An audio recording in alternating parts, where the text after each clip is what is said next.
Uh, man, I think a lot of people, man, need to relook at the terminology called scapegoating. You know what I'm saying? Basically, when in this circumstance, when someone is set up to do a crime, but they were coerced, but they still committed the crime, all right, they're guilty. But totally coerced, it can be done and patsied. Basically, let's say, for instance, you shoot a guy in the neck with Thorazine, put a black bag on his head, take him in a van, drive him to a safe house, and you torture him till he disassociates. And then while he's disassociated, you implant commands to later someone's going to hand you a gun, and when we click these heels 3 times, you're going to walk up and shoot the guy, and then you're going to stand still until the police get there, and you're going to turn yourself in quietly.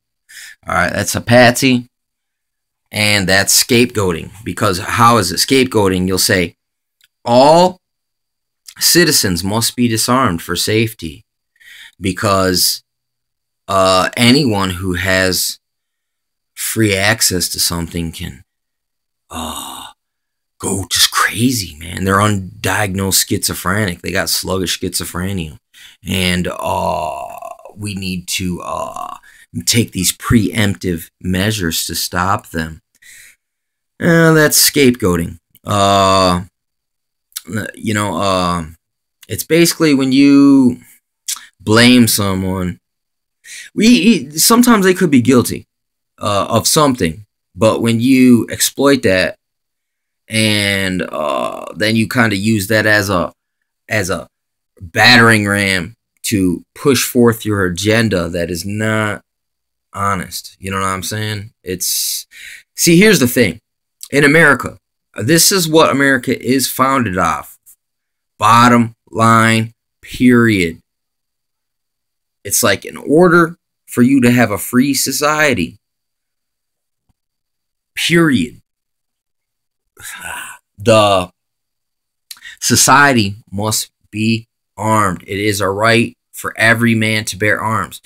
Listen, it didn't even say for every man without a criminal record to bear arms. That's not what it says. You know what I'm saying? A criminal record, listen, I have a criminal record. I've never shot no one. I've never, I don't even really too much like guns other than for sporting purposes. You know what I'm saying? I don't like it when the police put guns in my face. I don't like it when criminals put their guns in my face. I don't like guns in my face. I don't like being threatened. But the only way to keep those criminals and the enemies, foreign and domestic, at bay, at bottom line, is to is the right to bear arms. Because listen, just having that right off Jump Street keeps everyone second guessing whether to commit a crime, because they don't know who's armed, who isn't. But listen, in a society that is totally disarmed, one guy could come through and wreak so much mother effing havoc that it's not even funny. You know what I'm saying? And that's the whole reason why that's the right thing to do, is keep everyone having firearms. Not only does it protect us from each other, listen, Big Brother don't protect us from one another.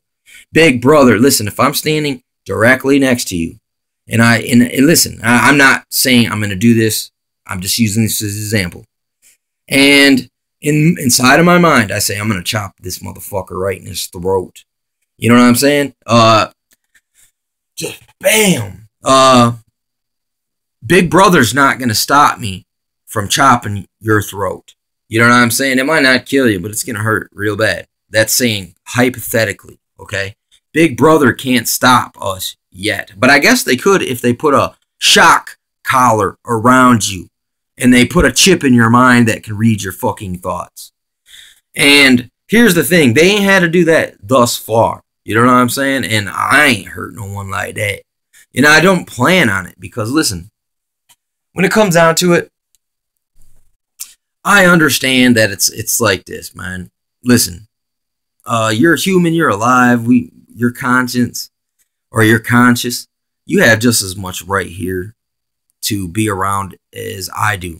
You know what I'm saying? So why give you a hard time at all? You know what I'm saying? There's no reason to do that. Me, by living and going through hardships and times, I know what life is like. So why would I want to make your life any harder? Why not say, hey, sir, how you doing, man? Good day to you.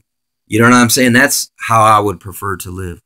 You know what I'm saying? I mean, hey, if I can't help you, man, I can wish you well. You know what I'm saying? I know it doesn't mean much, but there is certain people's lives that are that down that you could just smile at someone and you can brighten their day and you might actually preserve their life. You know what I'm saying? Because they're just that close to broke. You know what I'm saying? I mean, I'm not talking about broke. I'm broke when it comes to money.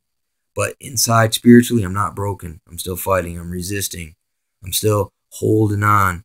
It's not that I'm holding on for a brighter day. No, it's just because I know I'm here and there's a purpose for it. And I know a brighter day may never come. But that doesn't mean this time I'm going to lay down and stay down. That's the thing I've been learning lately, man, is about when it comes to Kung Fu, man, it's listen. Ain't nobody knocking me down, so I gotta knock myself down sometimes. And sometimes it really hurts. I mean, I might recoup for,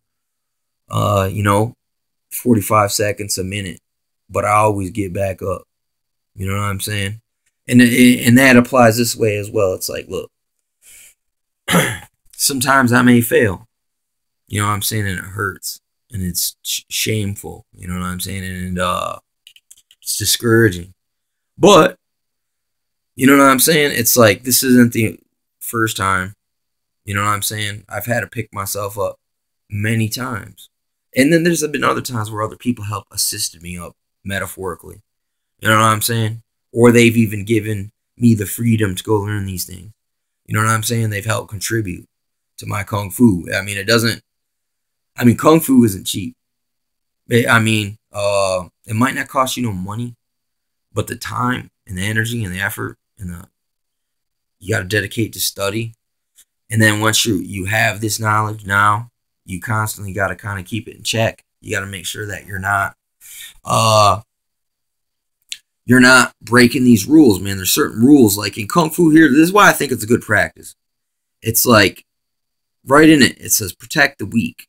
You know what I'm saying? It doesn't say preserve thyself. I'm sure there's probably a flip, evil Machiavellian doctrine that does speak in such of a manner. You know what I'm saying? But this is not what I practice. Listen, I have an obligation. If I see a man and his arms popped out of socket, I have the ability to crack it back into socket. I have to do that because I'm privileged to know these things. You know what I'm saying? If I just have an opportunity, man, to lend my services free of charge. You know what I'm saying? Like Musashi, if you listen to him, the way he talks about merchants, he really didn't like merchants. Or even teachers who charged people a lot of money to teach them the skill. He was kind of against that. He understood that's the way society's run and you got to make a living. But no, I'm just telling you, it's a higher responsibility. You got to seek justice. You got to know good and evil. So you recognize them when you see them. It's not that you need, just by learning about them, you know how to do them, good and evil. You know what I'm saying? It's a great responsibility. I mean, you're born into this world under the duality of good and evil. You know what I'm saying? That's therefore God. Where God's strength is that he has given us the will to choose. Satan's been given persuasive skills to try to get us to go that way. You know what I'm saying? I mean, that's just the way these things work. We're given a will for a reason. You know what I'm saying? And scapegoating is a great way to blame one person while the agenda goes unscathed. It's like it's like cancer, man. You gotta cut that stuff out, man. Basically, you blame the symptom and not the cause. You know what I'm saying? And so you treat these symptoms through these preemptive or problem reaction solution. You know what I'm saying? But you never fix the problem. It's like you like the problem. You just like you need a reason for a reaction and a solution. You know what I'm saying? And therefore that gives you power. You never liberate no one or actually heal them and set them free. You know what I'm saying? You instead would rather keep them sick and treat them so you can charge them over time like a drug dealer. You know what I'm saying? And there's another scapegoat. You know what I'm saying? Things like that, man. Just scapegoating is it's the way of the world. Scapegoating is problem, reaction, solution. It's creating a boogeyman. So you have a reason for whatever measures you're taking to correct the problem. When it's like, in a way, man, you blame the problem on something that keeps people it never, like I said, man, it's all through non-acknowledgement of things as the way they are. That's the first step in all of our walk, is acknowledgement. You got to acknowledge things, man. It's like young people. They believe that they will live forever.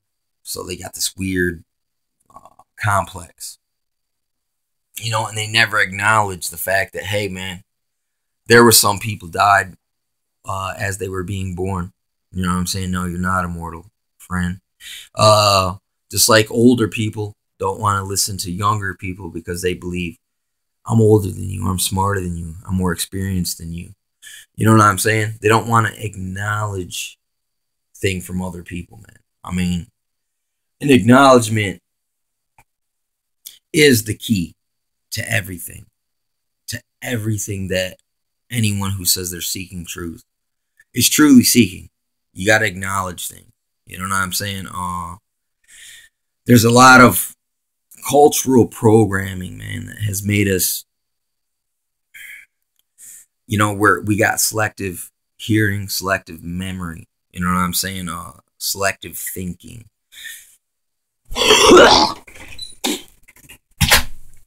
And